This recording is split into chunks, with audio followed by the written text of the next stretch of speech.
Welcome to the channel. Here we master tricky words and their pronunciations. Today we're tackling the word meticulous. It might seem a little tricky, but by the end of this video, you'll be able to pronounce it with confidence. The correct pronunciation is meticulous. Let's break it down. First, we have m, which sounds like the moo in mud.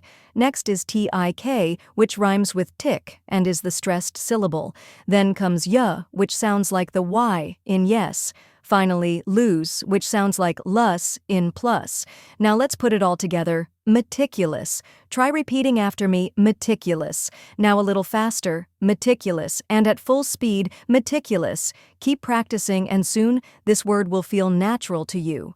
Now that you've mastered the pronunciation, let's go over the meaning. Meticulous refers to someone who pays great attention to detail and is very careful and precise in their work or actions. And that's it. Now you know how to pronounce meticulous and what it means.